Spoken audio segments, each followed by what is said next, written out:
बिस्मिल्लाहिर्रहमानिर्रहीम। Solve d2x over dt square plus omega square x is equal to zero.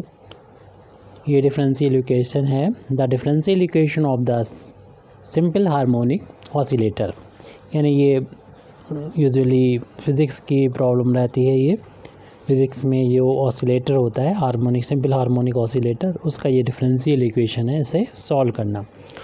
तो इसे solve करने के हम दो अलग अलग मेथड का यूज़ करेंगे। तो सबसे पहले तो गिवन डिफरेंशियल इक्वेशन को यहाँ पर लिख देंगे। द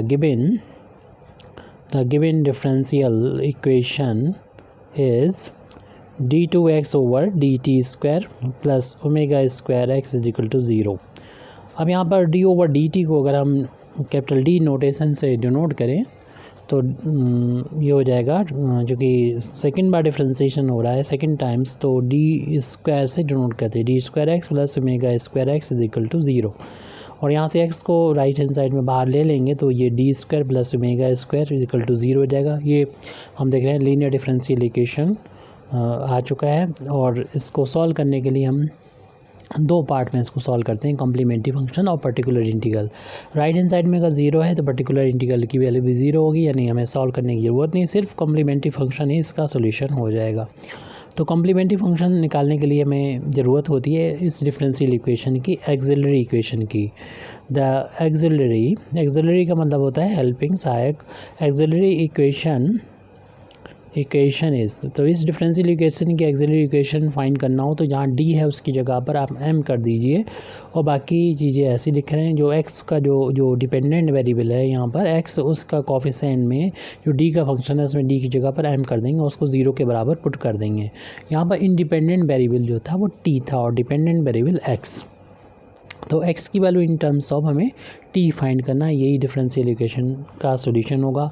यहाँ से m की वैल्यू फाइंड करने के लिए इस टर्म को जब उधर ले जाएंगे, जो कांस्टेंट है ओमेगा स्क्वायर, और m की वैल्यू फाइंड करेंगे तो स्क्वायर हटाएंगे, स्क्वायर रूट लग जाएगा जिसकी दो वैल्यू होती है प्लस माइनस, उसके अंदर अंडर माइनस का ओमेगा स्क्वायर है। ओमेगा स्क्वायर तो बाहर आ जाएगा लेकिन इसके अंदर रह जाएगा अनरूट में, वन का इंटू मान लें तो माइनस का वन रह जाएगा, ओमेगा अनरूट से बाहर आ जाएगा। स्क्वायर रूट माइनस वन को आयोटा यानी आई से लिखते हैं।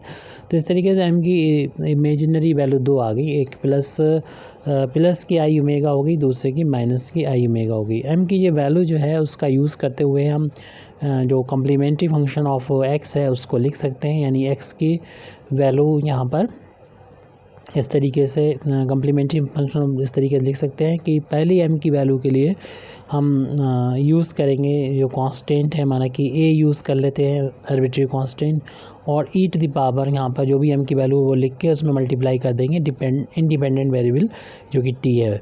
और प्लस दूसरी m की वैल्यू के लिए यहाँ पर दूसरा आर्बिट्री कांस्टेंट लेंगे b, और इसमें e की पावर में ये m की दूसरी वाली वैल्यू भी कर देंगे और उसमें मल्टीप्लाई कर देंगे t से।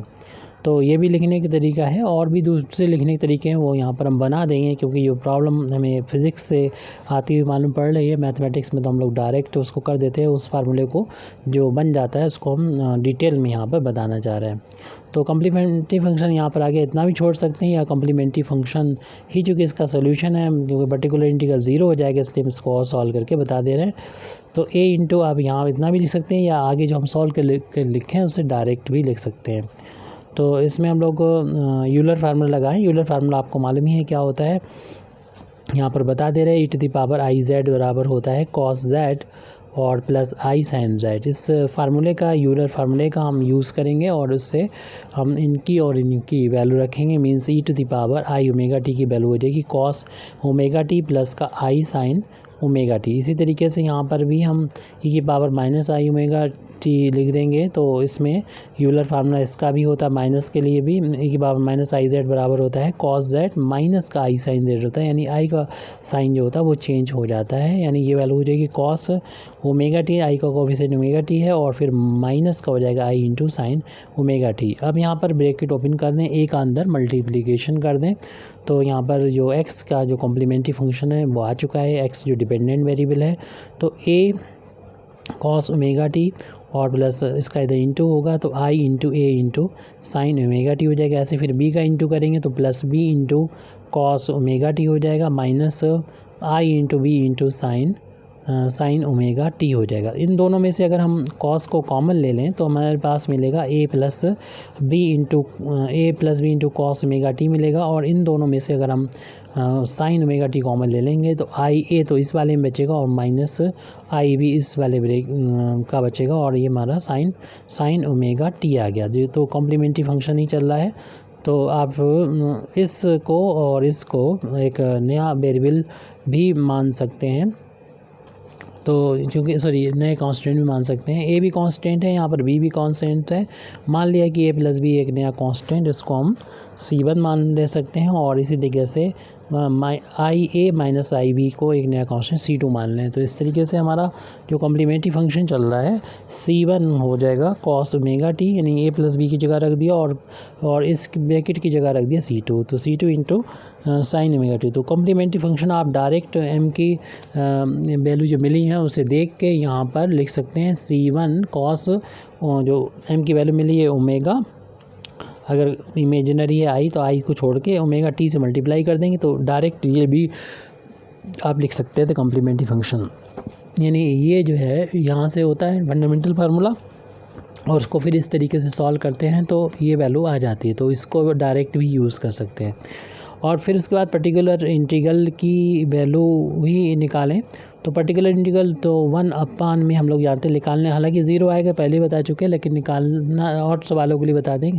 तरीका क्या होता है, जो x डिपेंडेंट वेरिएबल उसको कोफिशिएंट देखें, जो d का फंक्शन होगा यानी d² प्लस ओमेगा स्क्वायर लिखते हैं, और राइट हैंड साइड में जो होती है वैल्यू उसको यहाँ पर लिखते हैं। और चूँकि ये वैल्यू 0 है तो इस टोटल वैल्यू पर्टिकुलर इंटीग्रल की वैल्यू 0 के बराबर आ जाएगी। इसलिए हम लिख सकते हैं इसका जनरल सोल्यूशन, यानी x की वैल्यू लिख सकते हैं डिपेंडेंट वेरिएबल, जो कि हमने शुरुआत में बताया 2 पार्ट में हम लोग निकालते हैं। बट कॉम्प्लीमेंट्री फंक्शन और पर्टिकुलर इंटीग्रल को दोनों को ऐड करके मिल जाता है। कॉम्प्लीमेंट्री फंक्शन ऊपर निकाल चुके हैं C1 कॉस ओमेगा टी और C2 साइन ओमेगा टी, और इसमें पर्टिकुलर इंटीग्रल की वैल्यू 0 है। चाहे तो आप इतना ही छोड़ दें, इतना भी सोल्यूशन हो गया उस डिफरेंशियल इक्वेशन का। इसको दूसरी फार्म में भी निकाला जा सकता है। तो इसको दूसरी फार्म में कैसे निकाला जा सकता है उसको भी हम यहाँ पर बता देते हैं। देखिए, जो भी साइन और कॉस का जो कोफिशिएंट है उसका आप क्या करें कि स्क्वायर करें और उनको ऐड करें और उसका अनरूट भी ले लें। इससे आप क्या करें, इस पूरे जो वैल्यू है इसको डिवाइड और मल्टीप्लाई तो कर दिया, डिवाइड और कर दें। इस पूरे में डिवाइड करेंगे तो C1 में भी डिवाइड लग जाएगा, इस C1 square plus C2 square का कॉस ओमेगा टी, और प्लस इसमें C2 में भी ये स्क्वायर रूट लग जाएगा C1 square plus C2 square का और साइन ओमेगा टी। अब आप क्या करें कि एक ट्राइंगल को इस तरीके से रफली बना लीजिए, जैसे राइट एंगल ट्राइंगल कहते हैं, और इस एंगल के लिए अगर हम इसको साइन मानना चाहते हैं तो C1 कह दें और इसको C2 कह दें, और राइट एंगल ट्राइंगल के बेस पर ये वैल्यू जब हम हाइपोटेन्यूस निकालेंगे C1 square plus C2 square हो जाएगा। तो उस बेस पे हम ये x की वैल्यू जो आई है इसे ऐसे लिख सकते हैं C1 square plus C2 square, और ये वैल्यू जो है उसे हम इस वाले ट्राइंगल के बेस पे अगर इसे हम एंगल थीटा बोलते हैं तो साइन थीटा की वैल्यू हो जाएगी परपेंडिकुलर अपन हाइपोटेन्यूज, यानी C1 अपन square root C1 square plus का C2 स्क्वायर। तो ये हो जाएगी साइन थीटा के इक्वल हो जाएगी इंटू कॉस ओमेगा टी, और प्लस ये वैल्यू कॉस के बराबर हो जाएगी, क्योंकि कॉस थीटा की वैल्यू अगर यहाँ से निकाली जाएगी तो होता है बेस अपान हाइपोटेन्यूज जो कि C2 है, और हाइपोटेन्यूज C1 प्लस C2 का होल ऑफ स्क्वायर है। तो ये वैल्यू हो जाएगी साइन कॉस थीटा के इक्वल, और ये साइन ओमेगा टी हमारे पास पहले से चल रहा था जो हमने लिख दिया है। यहाँ पर एक फार्मूला बन गया, ये जो फार्मूला बना है वो साइन ए इस फार्मूले से मैच कर रहा है, साइन ए कॉस बी और plus cos A sine B, जिसकी वैल्यू होती है साइन ए प्लस बी। तो ए प्लस ये फार्मूला यहाँ पर जब अप्लाई करेंगे तो ए की जगह पर तो ये C1 plus C1 square plus C2 square, और उसके बाद में ये टोटल वैल्यू जो ब्रैकेट में है उससे हो जाएगी, एक साइन में से बदल दिया हमने, साइन ए का मतलब यहाँ पर थीटा है और बी का मतलब ओमेगा टी है। यानी इसे इस तरीके से लिखा जा सकता है, क्योंकि ये दोनों कांस्टेंट हैं तो एक नया कांस्टेंट उनका सम और स्क्वायर रूट करके ये कांस्टेंट आएगा, उसको हम अगर उस कांस्टेंट को एक नाम दे दें, ए नाम दे दें स्मॉल में, तो ये वैल्यू हो जाएगी साइन ओमेगा टी को पहले रख दें और प्लस इसे थीटा। तो इस फार्म में भी इसे लिखा जा सकता है, मीन्स साइन की फार्म में भी इसका सोल्यूशन लिख सकते हैं। उससे पहले जो लिखा था ये भी एक सोल्यूशन था इसका, और आप इसको ना लिखना चाहें, शुरुआत में जो वैल्यू हमारी है सी एफ की वो वाली वैल्यू भी दे के और पर्टिकुलर इंटीग्रल 0 जोड़ के उससे एक्स की वैल्यू उतनी भी लिखी जा सकती है। और आप ये भी चाह सकते हैं कि जैसे कि हमने तो इसको साइन लिखा है, आप इसको कॉस लिख के भी इसको चेंज कर सकते हैं। तो इसको चेंज कर सकते हैं मीन्स मेरा ये है कि आप इसे कॉस भी बना सकते हैं। तो उसके लिए आपको इसे C1 और इसको C2 लेना पड़ेगा। तो ये जिस तरीके से साइन का ये फार्मूला बन गया है साइन A + B का, वैसे वो कॉस का फार्मूला बन जाएगा, यानी कॉस A + B का फार्मूला बन जाएगा। तो आपकी मर्ज़ी है जिस तरीके से आप इसको यानी कॉस A - B का फार्मूला बन जाएगा। तो किसी भी फार्म में उसे चेंज करके लिख सकते हैं इस डिफरेंशियल इक्वेशन को। और इसको हम दूसरी तरीके से भी सॉल्व कर सकते हैं, लेकिन उसमें इतना अच्छा सा रिज़ल्ट, जैसे सेकंड मेथड यहाँ पर अगर हम बताएं तो ये डिफरेंशियल इक्वेशन था आपका d2x/dt² और प्लस का ω² x = 0। तो इस पूरे इक्वेशन को यानी डिफरेंशियल इक्वेशन को मल्टीप्लाई कर देंगे, multiplying by 2 times dx/dt। 2 times dx/dt से पूरी इक्वेशन को मल्टीप्लाई करें तो हमें मिलेगा लेफ्ट हैंड साइड में इस तरीके से मिल जाएगा 2dx/dt, और ये हमारे पास पहले से मौजूद है d2x/dt² प्लस ω² था ही, और हमने 2 से मल्टीप्लाई किया है और dx/dt से मल्टीप्लाई किया है, और यहाँ पर x पहले से मौजूद था। राइट हैंड साइड में 0 मल्टीप्लाई करेंगे 0 ही रहेगा। और इसको इस तरीके से लिखा जा सकता है, अगली स्टेप में जैसे हम लिख रहे हैं इसे लिखा जा सकता है dx/dt का होल आप स्क्वायर लिख सकते हैं, और इसे लिखा जा सकता है x² का डिफ्रेंसिएशन अगर करते हैं तो आएगा 2x और x का dx/dt। ऐसे इसका डिफ्रेंसिएशन करेंगे पावर आगे जाएगी और जितनी भी पावर है उसमें से एक कम हो जाएगी, 1 बचेगी, और उसका दोबारा से डिफ्रेंसिएशन करेंगे तो ये मौजूद है। तो इस तरीके से इसको लिखा जा सकता है।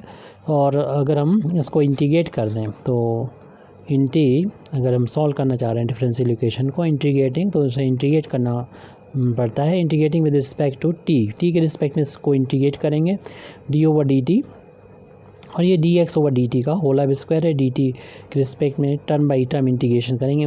ओमेगा जो टू में कांस्टेंट ऐसे बाहर ले लेंगे तो d/dt और ये x² है, और इसको हम t के रिस्पेक्ट में इंटीग्रेशन कर रहे हैं, और 0 का इंटीग्रेशन आपको मालूम है कांस्टेंट होता है, तो उस कांस्टेंट का कुछ भी नाम देते हैं, अभी फ़िलहाल हम c' इसको कह देते हैं। dt ये कैंसिल होगा और d से इंटीग्रेशन से d हट जाएगा, तो ओनली बचेगा हमारे पास dx/dt का होल स्क्वायर प्लस ω², और यहाँ पर सिर्फ इसमें भी dt से कट जाएगा और ये इंटीग्रेशन से d हट जाएगा, ओनली x² बचेगा, और इक्वल टू c' एक कांस्टेंट है। तो इसकी वैल्यू अगर निकालें तो ये हो जाएगा dx/dt का होल स्क्वायर, और इस टर्म को जब उधर ले जाएंगे तो c' बराबर ω² x² यहाँ पर हो जाएगा।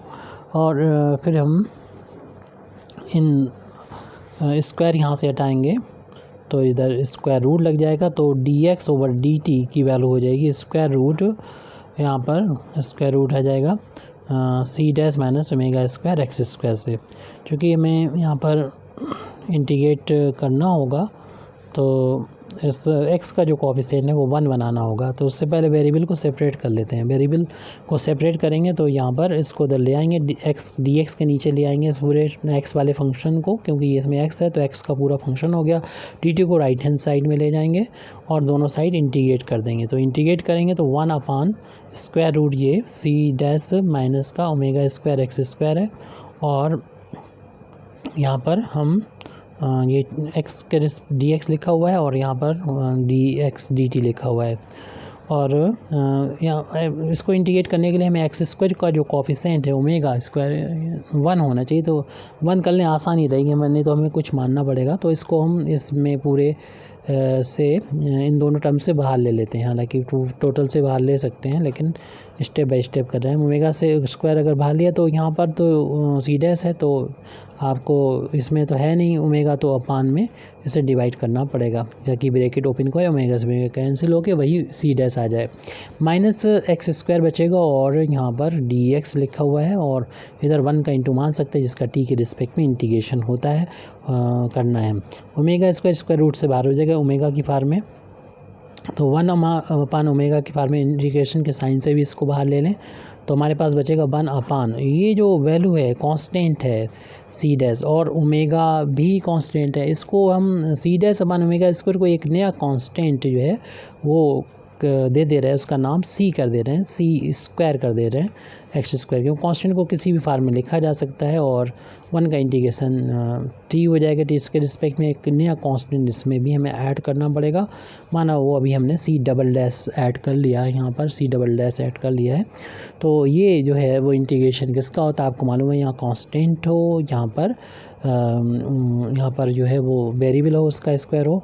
और आपने पढ़ा होगा फार्मूला, तो इस फार्म में पढ़ा होगा ए, तो इसे हम ए कांस्टेंट मान लेते हैं। हालांकि ये और पहले लिया तो वो अलग अलग हैं, इसे मैच ना कराएं, हो सकता है एक हो जाए, हमें नहीं पता, लेकिन फ़िलहाल अलग अलग हैं।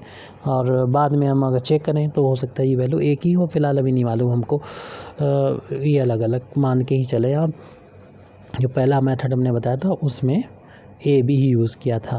और यहाँ इसका डायरेक्ट फार्मूला होता है, हम लोग जानते हैं साइन इनवर्स एक्स का ये फार्मूला होता है, साइन इनवर्स एक्स अपान ए का फार्मूला होता है 1/, अगले पेज पर हम लोग देख रहे हैं 1/ओमेगा तो चल ही रहा था हमारा ये, और इसका फार्मूला होता है ये साइन इनवर्स, इसका इंटीग्रेशन करेंगे साइन इनवर्स एक्स अपान ए हो जाएगा, और राइट हैंड साइड में जो है वो टी प्लस का सी डबल डैश कर देंगे, और ये ओमेगा का उधर जाके मल्टीप्लाई कर देंगे, तो sine inverse x upon a, और इसका मल्टीप्लाई करेंगे तो ओमेगा का t plus c double dash में मल्टीप्लाई होगा। जब इसमें इनटू करेंगे तो ओमेगा टी आ जाएगा, और सी डबल डैश में भी ओमेगा का मल्टीप्लिकेशन हो जाएगा। ये साइन इनवर्स एक्स अपान ए की वैल्यू है। अगर आप एक्स अपान ए की वैल्यू निकालना चाहें तो साइन को उधर ले जाएंगे, तो साइन ऑफ ये ओमेगा टी प्लस का सी डबल डैश ओमेगा हो जाएगा, और इसमें ए का अदर इंटू करेंगे तो x equal to a sine omega T plus c double dash omega. देखिए ये ए जो था यहाँ पर हम लोगों ने यूज़ किया था वो उसी के इक्विवेलेंट ही है, इसलिए हमने इस वो सेम वैल्यू होगा। लेकिन यहाँ पर देखिए थीटा लिखा हुआ है, तो इस वैल्यू को जो है, जो दोनों ही कांस्टेंट हुए तो हैं, तो एक नया कांस्टेंट यहाँ पर हम सी डबल डैश ओमेगा को थीटा कह सकते हैं, एक नया वेरिएबल, एक नया कांस्टेंट इसे लिख सकते हैं। तो एक्स बराबर A into sine omega T plus theta, यानी उसी फार्मूले में बदल सकते हैं। तो कई तरीके होते हैं हमें डिफरेंशियल इक्वेशन को सॉल्व करने के, तो उसको अगर हम यहाँ पर चूँकि स्क्वायर रूट के लगाया था तो 2 साइन होते हैं, प्लस और माइनस। अगर हम माइनस वाला साइन लेके चलते हैं यहाँ पर, तो यहाँ पर फार्मूला जो होता है वो कॉस इनवर्स एक्स अपान ए का होता है, तो दोनों ही सही हैं, एक्स अपान ए का होता है फार्मूला, और यहाँ पर फिर कॉस आ जाता है। और ये बस फंक्शन में थोड़ी सी चेंजेस इसमें होती है, जो एक कांस्टेंट है वो कुछ और कांस्टेंट दूसरा होता है, जिसका फिज़िक्स में एक अलग मीनिंग होता है कि यहाँ पर जो होगा उसका क्या मीनिंग है, यहाँ पर और यहाँ पर जो मीनिंग है, ये सिंपल हार्मोनिक मोशन में क्या मीनिंग होता है। तो हालांकि वो हमें नहीं बताना, हमें डिफरेंशियल इक्वेशन ही सॉल्व करना था, तो वो यहाँ पर सॉल्व हो चुका है। Thank you very much Indeed for listening me. व आखिर दावाना अल्हम्दुलिल्लाहि रब्बिल आलमीन।